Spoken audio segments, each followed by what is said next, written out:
Have you ever wondered how scammers steal millions and make it look clean? Well, that is the dark side of dirty money, where criminals hide their tracks, move cash across borders, and turn stolen fortune into legitimate wealth. Well, today we're going inside that operation. Good afternoon, welcome and welcome back to the channel. If this is your first time, my name is Joy. On this channel, we share real stories, real experiences of immigrants in the diaspora. If that sounds like something you're interested in, please subscribe to the channel so I can continue to share more of these stories. And don't forget to turn on that notification bell so you will see when I post the next video. Now, let's just dive into this story. At the center of this story is five Nigerians based in the United States of America, whose attempt was to turn fraud proceeds, stolen money, into clean cash, but that attempt has landed them in serious trouble. These guys stole millions of dollars from vulnerable Americans, but what they do after they stole that money is even more shocking. A jury in federal court in Puerto Rico has convicted a fifth Nigerian man for conspiracy to launder funds in connection with multiple wide-range fraud scheme. He was found guilty after a 22-day trial in San Juan, Puerto Rico. According to court documents and evidence presented at the trial, Oluwasegun Beyewu was convicted of money laundering conspiracy following a 22-day trial in San Juan, Puerto Rico. The other four men, they were already arrested. Names: Oluwaseun Adelekan is 40 years old. Temitokpe Omoteyo is also 40 years old. They are both from Staten Island in New York. The next man is Ifioluwe Dudubo, 37 years old, of Austin, Texas. Temitokpe Suleiman, 37 years old, of Richmond in Texas. They all conspired to launder funds from different international organized fraud schemes, including romance scams, pandemic relief, unemployment insurance fraud, plus business email compromise scam.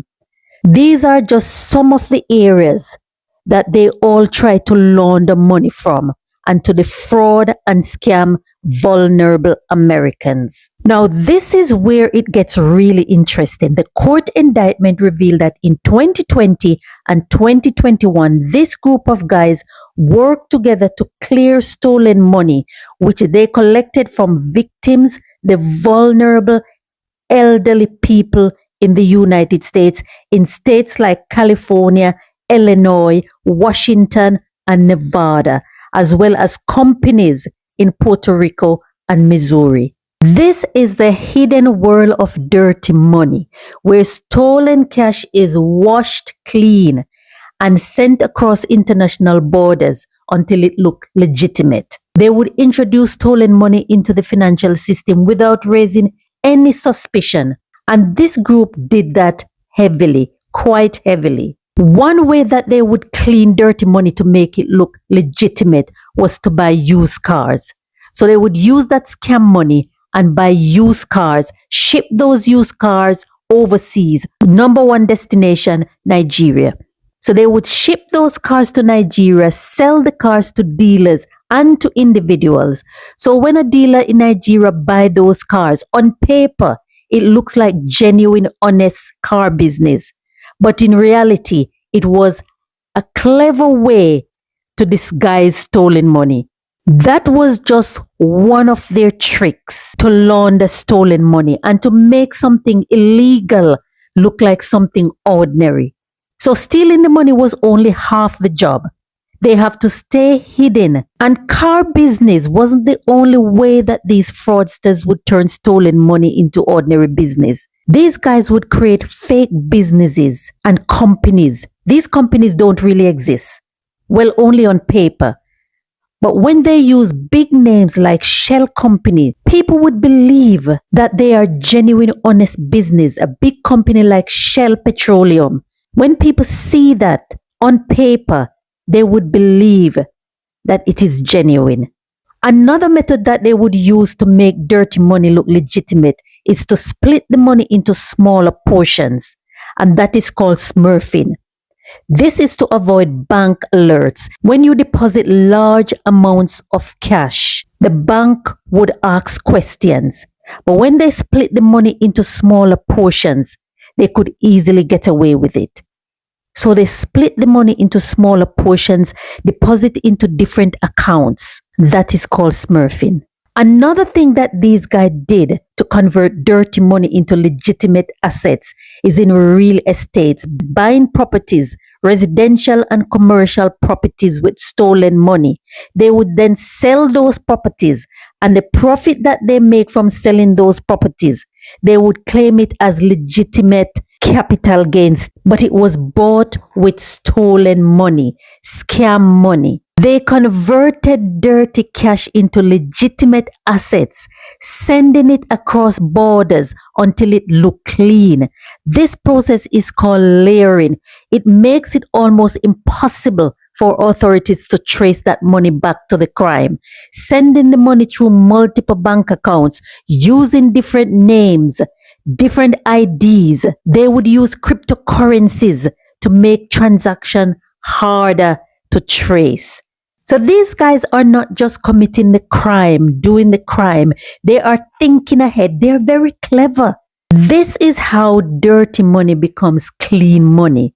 A global laundering process involving banks, fake businesses, cryptocurrencies, and a cross-border transfer. These tricks are global. In this case, prosecutors say that Oluwasegun and his cronies use a mix of these tactics, with cars being one of the biggest cover story.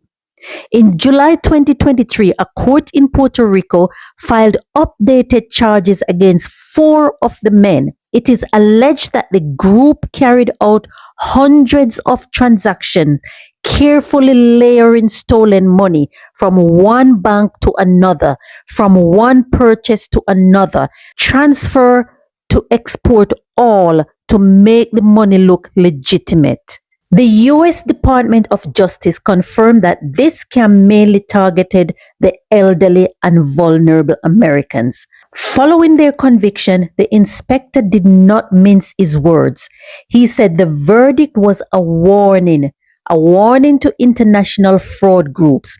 This wasn't just about stolen cash, it was about protecting trust in the financial system. What are your thoughts about this story? Please leave me your comments in the comment section.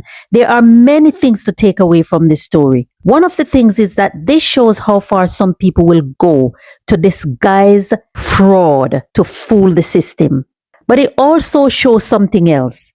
It shows that no matter how complex the system is, law enforcement agencies are learning the tricks as well, and they will catch you. And once you get caught, the punishment is severe. We're talking about America here. Convictions like this means decades in prison, loss of assets, and a lifetime of stigma as well. Fraud money, scam money, stolen money can never be clean. No matter how you wash that money, before long, that money will be traced back to you. And before you know it, there will be a knock on your door, and justice will be served. So just don't do it. Don't do it. And don't forget the shame you're bringing on your community. For immigrants in the diaspora, Nigerians living in the diaspora and back home, when you do something like this, it affects your community in the diaspora. If you found this video helpful, please share it, warn others, and protect someone you love. Subscribe to the channel so I can continue to share these stories. And don't forget to turn on that notification bell so you will see when I post the next video.